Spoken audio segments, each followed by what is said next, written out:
Hi there, Jonny here from JonnyLipshamStudios.co.uk. Welcome to Studio One 6.1.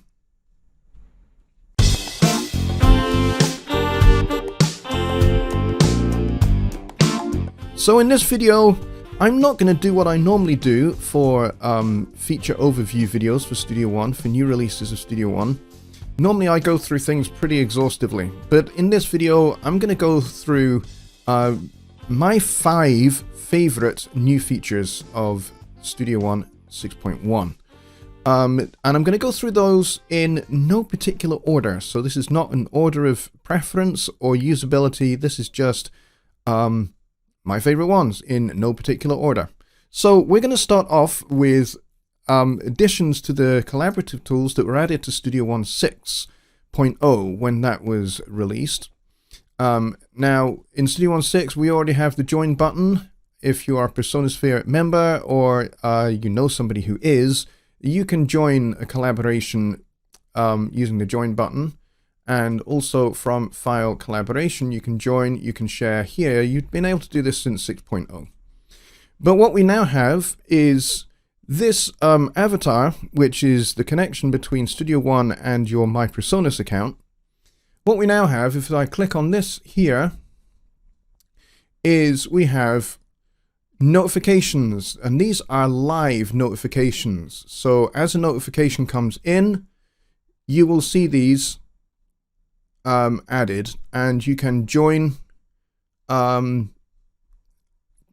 collaboration folders like this one or this one here. Somebody's actually updated one, and I can receive the updated files for that collaboration, and this is all there. So that includes commentary on particular things that are going on in a particular workspace,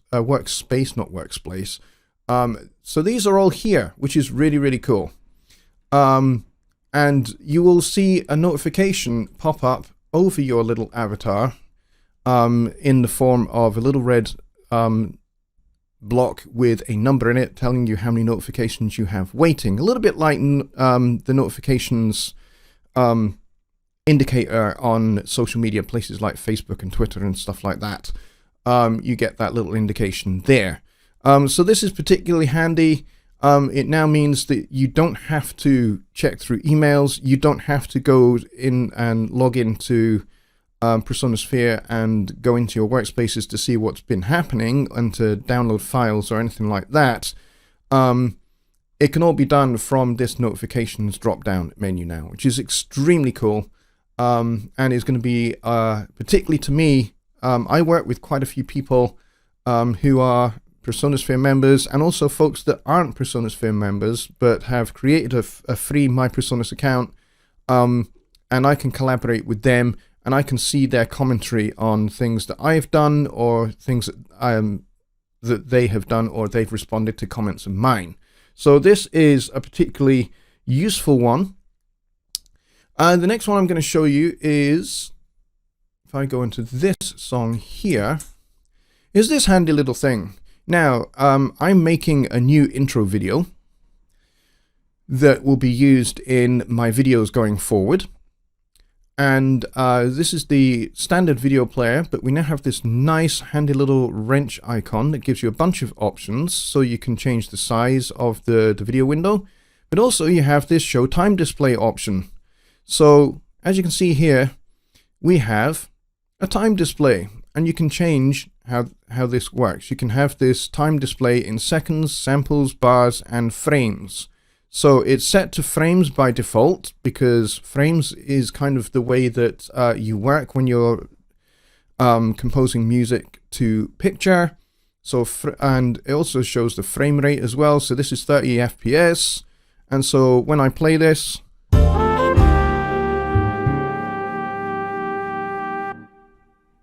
you got a handy little counter, which is great when you're trying to find a very specific hit point. And you can change this to samples, so if you need to find a particular hit point by sample in the video, you can do, and it's very, very useful for that.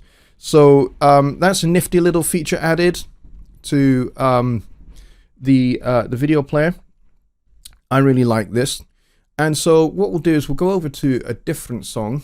for the next one, and it doesn't really matter which song I use, but we now have some new custom colors and a new way of selecting colors in addition to the way you've always been able to do it. So if I go to this piano part here, and if I click on here, and I don't want to change the name, now we have a much bigger color palette. And the cool thing is if I drop down this arrow here, it opens up this nice little color wheel. So I can move this to kind of change the gradient, and I can move this along, and I can change the color very, very gradually until I find a particular color that I want for the piano. So maybe something in the region of that would be quite nice for the piano. And I can also store a preset color, or I can load other preset colors. And here are all the values for RGB and HSL, and codes for colors, as well as the balances and everything else. And you can hit the reset button if you don't like kind of what you've done. But this, I think, is extremely cool, and there's a lot more options here for preset colors. And in the top corner here, you see the current choice that you have it set as. Now, the cool thing about this is that previous songs will display the colors that they have already had assigned to them. So any colors that you have set in previous versions of Studio One, they will show correctly as you would expect. So you don't need to worry about that. But then you can go and kind of customize them a little bit as well and have a play around with the color picker. It's very, very cool. I'm very glad this has been added. Now, I'm one of those people that is colorblind, so I don't really see color in particular. In fact, I'm one of those that is very rare amongst colorblind people, in that I see pretty much no colors at all. So this, to me, is not of great benefit, but I know for a lot of people, this is going to be tremendously helpful. Because now it means that you don't kind of run out of particular color options. Like if you like to have all of your woodwind instruments a particular color, for example, you can now have shades of that color depending upon the particular woodwind instrument that you're using. So that is a particularly cool one. I like that. It's going to be tremendously helpful for a lot of people, especially if you have large large sessions, high track counts, high channel counts, that kind of thing, such as orchestral songs where maybe you're doing something to picture, and you've got several hundred channels of audio and instrument tracks as well, and you want to be able to color code all of those individually and have them have a particular individual color. You've got a whole bunch of options now, so it's tremendously useful. Okay, the next one, we're going to go over to the project page, because the project page has had a little bit more love added to it. So we'll go over to the project page here. Now, it's subtle what has been added here, but it's very, very useful. And we're going to go back to the song page in just a minute, because there's one more thing I want to show you in the song page. We'll get to that in just a second, so stay with me. So the cool thing here now is that you can save templates for projects. So if you have a particular template that you might have used, for example, templates in the song page, we've always been able to do that, where you load up a song and it loads up a particular bunch of plugins that you use regularly. So if you have a particular set of EQ, compression and limiting chains that you use in mastering regularly, and you want to be able to load up a project in the project page with those already instantiated, you can now do that. So let's say we like having the BX Opto and the limiter in our master chain. Cool thing is we can now go File, Save as Template. And when I save that as a template, providing there are no songs in here, I can clear all of this out. Or I could just create a new project and put the plugins where I want them, create my chains, and then save it as a template. Then in the user template section on the start page, when I choose to start a new project, I can start the project with that template. And just like in the song page, the plugins will be instantiated immediately, and you can just get ready and you can just get going straight into mastering. So that is extremely cool. The other thing that has been added, and that is to the digital release. This is cool. So if I go and select digital release here, excuse me, we've had these loudness options since version 6 now, which is basically loudness templates for various streaming services such as YouTube or SoundCloud or Spotify or Amazon or iTunes, where you can kind of get into the ballpark for their loudness normalization standards. Well, you can now apply this to an entire album by checking this box here, album mode. So now all of these this loudness preset will be applied across all of the songs in the project. So you don't have to do it kind of like to individual songs. You can do this to the entire album now. So that's a very handy little thing that's been added.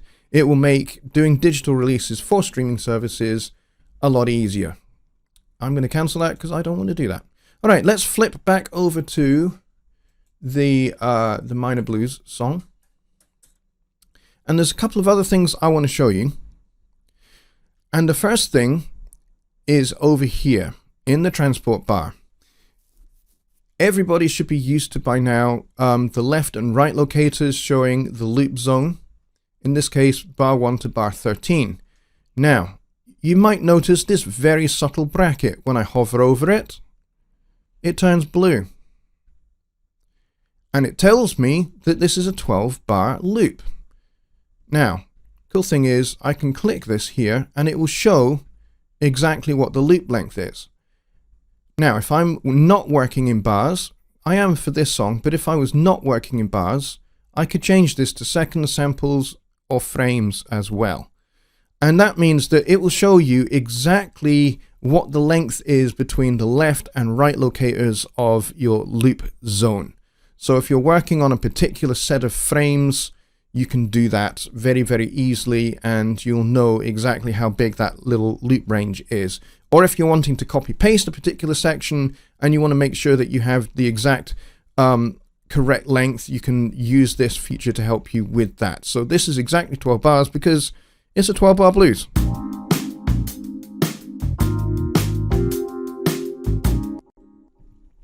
So this is a useful little feature that we've added as well. But if you don't want to show it, you can just click off it and that turns it off. But then if you just want to temporarily take a quick look, you just hover your mouse over the bracket and it shows you the loop length, and then that disappears after a few seconds.